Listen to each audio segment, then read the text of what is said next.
Asinine Radio. This is the weekly music podcast where every week we get into our Fearless Beer Review. We get into the vinyl stuff we picked up, stuff we've been listening to, and we might round it out with some new music and other happenings in the music world. My name is Tyler, and way out there, hundreds of miles away, is Jeff. While you're listening, go to Spotify, Apple Podcasts, give us 5 stars. If you're watching on YouTube, smash that subscribe button. And that's all I got for the boring intro. So let's get into our Fearless Beer Review. What do you got this week, Jeff? Go! We had a friend of the pod, Sloan, got a bunch of beers from California when he was out there last, and he bought each of us like 2 Plinies, and he has not drank his. And I know he doesn't even really care for this. He doesn't really like it that much, but he just buys it anyway because I think he likes the clout, the prestige, and that kind of annoys me. And you're not supposed to age this. You're supposed to just drink it. Like it's not supposed to sell her this one. Yeah. So I'm going to drink it for him, and he's probably going to come home. Ooh, I like that. He's instantly going to go to the fridge and where's my plenty? So I'm going to make him. Are you fucking kidding me? Are you fucking kidding me? Yeah, for sure. Just an asshole. Fuck Jeff. He's an asshole. I'll text. I'll text everybody. I can't believe you drank my fucking Pliny. I can't believe you did that. I was going to drink it tonight. Tonight was the night that I was going to drink it. Yes. But, yes. I don't care. See, we cyberbully and we household bully too. No one is exempt. So I'm gonna drink it. A spite beer. A spite Pliny. And then when he asks, I'm gonna say, "Oh, I totally forgot, dude. I thought it was mine. Sorry. I'll get you new one next time I'm out in California. I'll get you 2 next time I'm out in California." He's still gonna be upset about it. In his small short-term memory, he'll think like, "Oh, that's awesome. That's a great deal. Thank you." And then it's never gonna happen. So. Yeah, so, that's what I'm drinking. A spite Pliny, baby. I also got a Pliny. I went to Bristol Farms here in Yorba Linda. Picked up one of these bad boys too because I wanted to join in on the bullying fun. I wanted to cyberbully Sloan. This is me cyberbullying Sloan. Yes, exactly. But yeah, Russian River. We've had this plenty of times on the podcast. We've talked about it enough. We're not going to do Raul's review because he's left a review before because we've read it a bunch of times. So, you ready to start drinking? Yeah, I'm ready to start drinking, kid. All right, here we go. Here's to you.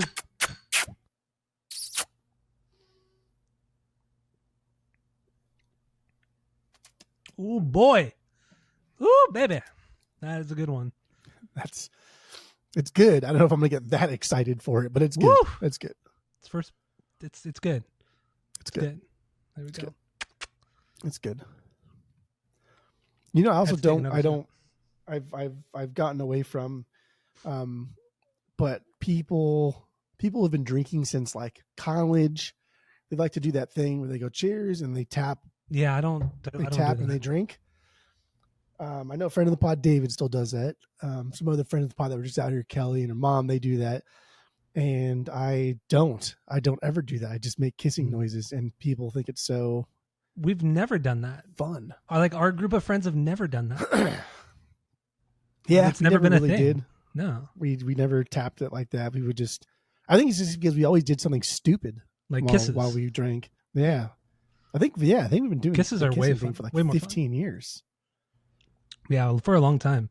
I've gotten other people to start doing the kissing too. Yeah. Because I do it every time. And now other people do the kisses. Got to. It's so stupid.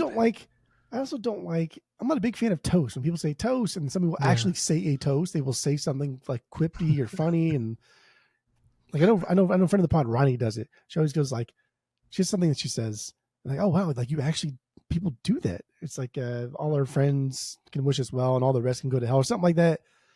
Yeah, I never heard anybody actually toast. And I was like, wow, it's rare. Like the first person I've ever known to do that. And I was like, I don't know if I like that or respect that you did it. I do. There was one time when I don't remember if you were there or not, but we went out to dinner for Ryan's 21st birthday or something like that. And we were at Olive Garden and Pat wanted to do a toast. So he got up, typical Pat, gets up, does his little spiel, and then he ends it with "to big-breasted women," and then everybody thank God cheers. For big-breasted women. What it was, and I'll never forget it. And that was the perfect Pat toast. That was the PP. That was T because it was heartfelt, and then it just went downhill fast at the end. So. He actually texted me yesterday, saying we should go out and get a beer after work sometime soon. Oh wow! Yeah, so. Maybe I'll be seeing him soon. Look at that. Yeah, he even called me like a couple months ago for asking for like financial advice and shit, which is Look at that. crazy. But yeah, anyway, Why is that crazy? I don't know. Just because I don't know. It's just weird talking like professionally to one of my friends. It just felt so weird. To someone that you've drank with and barfed and, Yeah. and been with, and It was odd. It felt odd. But anyway, let's move on. Well, what would you give the Pliny out of our 3-point rating system, where 3 is a perfect beer, 2 is a good beer, you're going to continue to drink it, 1 is a bad beer but give it a shot, and 0 is a drain pour? What do you got? Go. It's not perfect, but it's close. It's 2.8. Oh my god! Blind Just Pig's give better. just give it a perfect 3. It's a perfect beer. I can't. It's a perfect beer. It's good. It's really, really good. Really, really, really, really, really, really good. Okay, well, you're wrong, and you're going to say a lot of wrong things on this episode. I'm sure you will. Not this episode. Next Well, episode, or the main main episode. The main episode, yes. Anyway, so let's move on from the Fearless Beer Review. Let's get into what are we doing? Oh, vinyl stuff we picked up, stuff we've been listening to, possibly purges, because you've done this massive, stupid purge of your collection. Massive. I've purged half of my collection. How many records would you say approximately you purged over the last week? Honestly, probably close to 500. Fucking hell. Yeah. So behind me, that's like half of this collection behind me. That's how much he has purged. Yep. That's crazy. That's crazy. It's a lot. Like it's gotten to the point where it's so much that like when I first started doing it, I honestly was getting anxiety. Like it gave me fucking weird anxiety. But that just like more fuel to like my fire. I was like, dude, these things shouldn't give me anxiety. This shouldn't be that difficult to get rid of things. Yeah. So it made it easier. And one guy who collects a lot of records, who clearly has like an addiction, comes into our store all the time. And I used to kind of not like him, and I really like him. And it's just funny because like he'll buy the same record like 4 or 5 times, and I'm like, dude, it's just things, man. When the grid goes down, like how are you gonna keep your family warm? You're gonna be throwing these in the fire. God, really take it to the extreme, huh? Yeah, I've purged quite a lot, but I have been going back and listening to things and then putting it back. Like I just couldn't like the Weezer one. I couldn't get rid of them. I just couldn't do it. You still got rid of some Weezer, right? Yeah, for sure. I got rid of my MoFi Blue because you have 3 copies of Blue. Right? Yeah. I think that's. Oh, my MoFi Pinkerton too. I got rid of. Oh, and then the Special Goodness Pat's band. I think that's it. Oh, and Van Weezer, obviously. Yeah, but they got rid of that a long time ago. Yeah. Well, so you kept the Lion the Witch EP, and you kept the home recordings. Of course. Home recordings too. Of course, that's never going anywhere. The Africa single, you got rid of that too, right? I did, but then I put it back. Oh, okay, it's a good single. Yeah, I would have kept it too. It's like I don't know why, because it's not that much different from like the Toto version. It's just like everything about it is cool. Yeah. And like I think like a little bit of like nostalgic memories attached with it, like finding it at Mike's, and he gave me a good deal on it. It's like, dude, this is way more expensive the way you're selling it to me for. So a lot of that it comes into play. But yeah, I've gotten rid of a lot of stuff. So I kind of I don't know. I don't know quite what to do, because I haven't been taking things home from the store as often anymore. Actually, we got in Miles Davis. What's that one you like? Not Pangea, the other one, Agartha. No, it was Pangea. Yeah, there's 2 of them that were done back to back. Yeah, there were 2 live records in Japan. Pangea was the superior version. Yeah, I didn't know that. I mean, I would love to snatch that. We didn't get the Pangea. We got the other one. Oh, I think it's called Agartha. Like but anyway, some stuff that I just kind of haven't listened to in a while, so I just went back to. But the first one here is Allman Brothers and their first record. I kind of just like picked through stuff that I have not spun in a while. I was like, I wonder if I could really want this. And I was like, damn, bro, this record is so fucking good. It is. There's no way I'm gonna purge this shit. So, and we still got to do Allman Brothers in the pot at some point. It's just such a big undertaking, and it's on our to-do list. So like Dwayne just did so much stuff, and it's good. It's just good fucking blues. So that's not going anywhere. Next thing was Mars Volta, Deloused. I put that one on. Kind of like did a bunch of prog stuff. I listened to 2112 again by Rush, and I was like, nah, this just doesn't cut it. Side 2 is just not as good. Doesn't hit. Don't care. See it a lot. So tell everyone what Rush record you decided to keep. I only kept 2. Only 2 you need, baby. Their first and Caress of Steel. Wow. So many Rush fans would be falling out of their chairs right now. Oh, hearing well, that. what about fucking like no, dude? Every other Rush album What about that is Power supposed to be- Windows? yeah, pretty much. What about like 80s Rush? Oh, I even. That's a very specific person that I just made fun of inadvertently with the glasses too, because he also wears glasses. Now, the glasses thing wasn't a part of the joke, but it ended up being part of the bit. But no, man, even like I don't know, Hemispheres, right? Like Hemispheres, not all of it is great. It maybe has like the best of Rush, but the whole record isn't like the best of Rush. So I can't justify it. And we know like Moving Pictures, right? Because we've done the pod. Mm-hmm. There's some songs of Moving Pictures that are just the second half. The second half. Like, I mean, yeah, it's extremely top heavy. Like if there was just some way to find like a good live Rush record, not like the shitty ones they've already put out, but like there had to have been a cool recording from the 70s. There must be. We just have never really looked for it. Maybe like a cool boot I would pick up, but there's every Rush record just has some parts of it I just really just don't like, except for Self-Titled and Crest of Steel. Both of those records through and through I thoroughly enjoy, especially Crest of Steel. I went back and listened to Crest of Steel this week, and it is a fucking banger. It's it really so is. Damn good. It is. It's my number one. It was my number one when we did the rankings, and it still stands there. It still stands as number one. So solid record. You know, I would never even have listened to Crest of Steel, but to Verboop. Desi had it at his store when we were first kind of collecting, and I was spending a little bit more money. And I remember I texted you asking you about Crest of Steel, and you were like, "Yeah, it's good. It's a little different than what you think of Rush." And I was like, "Fuck it, I'll buy it." I remember asking Desi, I was like, "Hey, is this one good?"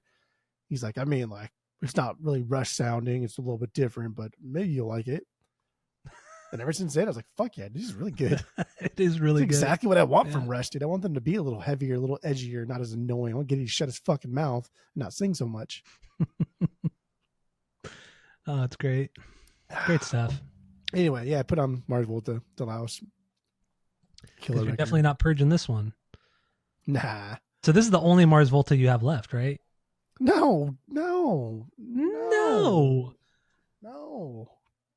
What do you have left? I still have Francis. Francis the Cuck? Francis the Cuck. I did get rid of my Francis the Mute single. That's gone. Obviously, that was an easy purge there. Okay. So Delouse, Francis, I have their first Tremulant. Their first record, and then Tremulant. I guess it's not Mars Volta, but it's in the family. I put De Facto there too. Oh, okay. Got rid of your Bedlam, which is stupid. Got rid of Amputexture, which is even dumber. Okay. I think like if I'm going to at some point to come across Relationship, and that'll go in that little family section, and then I'm good. That's it. That's all I need. No In Casino Out, no Via. Dang, man, you crazy. Yeah, that's you got rid of your Inter Alia, which is nuts. Yeah, come on, bro. That's not. Dude, it's a fucking great record, man. It's a great record. But like, do you hear these fucking dogs? Yeah, the dogs are going crazy. What in the fucking hell? What in the hell? Oh, I guess I should check the ring and see if like the intruders here. They wouldn't be barking like that if there was an intruder. Oh, it's Nick and Renee going for a drive. Oh my goodness gracious, they're wild. Now my phone froze. All right, now she's back. But yeah, anyway, Deloused, that's not going anywhere. Good. So I kept that one. And then the threw on Siamese Dream again. Siamese Dream from the Pumpkins. I think because I was getting into like the alt section, I was freaking out because my cubby was kind of full. I was like, man, there's a lot more like indie artists that I want to throw in here that there's no room. And so I was just listening to like snippets of alt records. That's when I put the Weezer on top. But I threw on Siamese Dream again, and it's just it's good. It's not bad. It's good. It's fucking perfect. It's perfect. Like how we both ranked it. I think we both gave it a perfect rating when we did Siamese Dream. Like 4 years ago, I think we did it now. It's 4 years ago, 3 years ago. You really just have to like I know we've talked about it, but it's like you really have to just separate like your hatred for Billy, and then also just kind of consider like, especially Gish, more of like a psych record than it is like a grunge record. Yeah. Once you kind of get away from those things, you can fully enjoy like all that early Smashing Pumpkins has to offer. Yeah, or all of Pumpkins has to offer, for that matter. Hold on there, dude. Hold on, dude. It's true, dude. It was funny because you and I were talking a couple days ago, and I counted how many Pumpkins records I have, Pumpkins and Family I have, and I got 21 records. Smashing Pumpkins 21 records or 21 actual like different records? Because like, are you counting the LP to have two? No. Two? I'm counting like releases. So that's pretty good. 21 releases. Not bad. Pumpkins, Zwan, Billy Corgan's solo stuff, and Jimmy Chamberlain's one of his jazz records. So altogether 21 releases. But in the end, you know, some of those are triple records and double records or double albums, I should say. So it's a lot of Pumpkins. But no regrets, man. That's not bad. I'm looking at my old doc here that has I have my whole list of records that I own. And my Dead Family back then was at 38.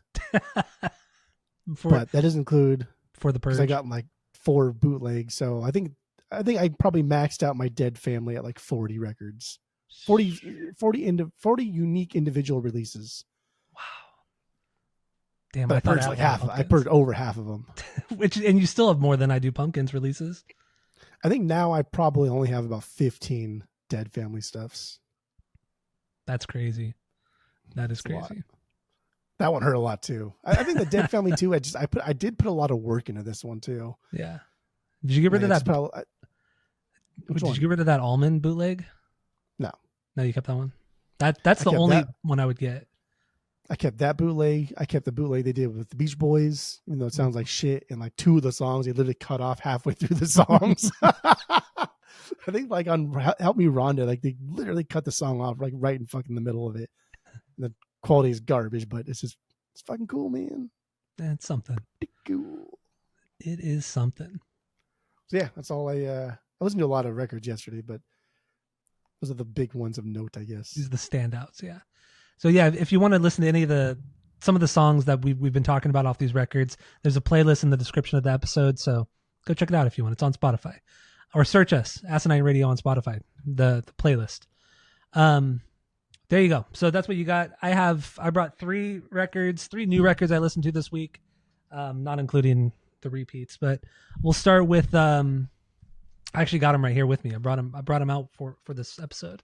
So I got Weezer's Green. Bring them out. Weezer's Green right here. See this? This bad boy right here. Pretty good. 3rd album from 2001. First one without your boy Matt Sharp. So first with Mikey Welsh. Good stuff. Everybody knows this record. 28 minutes of just great pop rock music. That's what this is. Rick Ocasek the first time that I saw them was on that tour. Really? Wow. Yeah, the Inland Invasion. Oh, okay. The only time I ever saw them was with you when they opened up for Foo Fighters. When you Weezer tour. Yeah, that was the first time I had ever seen them. But yeah, I mean, everybody knows this era of Weezer, early Weezer, first 3 album Weezer. So good. Yeah, it's so just good. It's like perfect pop rock. That's what this is. Like when it comes to just straightforward pop rock, this is better than Blue. Not saying Blue is worse, but Blue is a little bit weirder, quirkier, and shit like that. But just straight up pop rock, Green is better for sure. So I don't disagree. Don't disagree. Well, that's on the no-no list. Remember, we added that, and I have not said that since you brought it up like a month ago to me. So anyway, don't disagree. I don't disagree. How's that one sound? That's the same DMM direct metal mastering one that the Blue one I think is. It's totally fine. It's totally fine. It's punchy. It's louder. It's not quiet at all. I didn't have to crank up my system or anything like that. So because the song that you would notice the biggest difference on, or notice it the most, would be Hashpipe. Hashpipe has a lot of low end, but then also a lot of high. So you would notice on Hashpipe if it sounded like shit. No, it not at all. It wasn't muted really. It was pretty dynamic sounding, and I got it. Where did I get this from? Got it from White Rabbit, maybe like 3 weeks ago, but I finally got around to listening to it this week. Next thing here, I got Rancid's Rancid, 5th record. See this one? 5th record from 2000. Their second self-titled record. Funnily enough, Green was also Weezer's second self-titled record. Second self-titled record. Yeah, this is Rancid's best record, hands down. We did Rancid last summer on the podcast. We did their new record at the time, and you and I were both blown away by this self-titled record from 2000. Because everybody talks about how like punk Rancid was, and like their first record is truly punk, but it's fucking garbage. It's not good. It's fine. This is like it's not bad. This is the most punk that they've been, with also not hiding like melodies. And it's like, God damn, do you guys put this out? It's so good. There's 22 songs on this record. Clocks in at 37 minutes. Fucking wild. Perfect man. timing. It's perfect so good. Timing. 22 fucking songs, man. I think the longest song is like 2 minutes and like 15 seconds or some shit. So it's great. It's a great fucking record. It's just a hardcore record. That's what it is. Brett Gurewitz produced it. So there you go. Rancid's Rancid. I've had this record in my backlog for probably 3 months now. I got it off Amazon forever ago because it was on sale, and I just never got around to listening to it until this week. So there's a local record store that is not my record store that has an original copy of that, but it's Really? signed by everybody in the band. That's sick. Old Brett Reed on drums, or is it Brandon's? It's that era of Rancid. Oh, okay. So it is Brett. That's cool. So guess how much he wants for it. 500 probably. Pretty damn close. He wants 600. Oh my god! Like get the fuck out of I could here, see if it dude. was like Out Come the Wolves or something like that. Yeah, That's like the come most on. popular. Yeah, but not. That's crazy. That's just crazy. It's Rancid. It's not fucking Green Day. It's not like a Not big Misfits, name you know what I mean? in Yeah. the punk. Like the fuck, Rancid. The fuck, nobody knows who Rancid is outside of Tim. Come on, $600. It's man. silly. All right, so this next thing here, this last thing here, got this one. This is a Record Store Day release, but they ended up releasing it a few months later.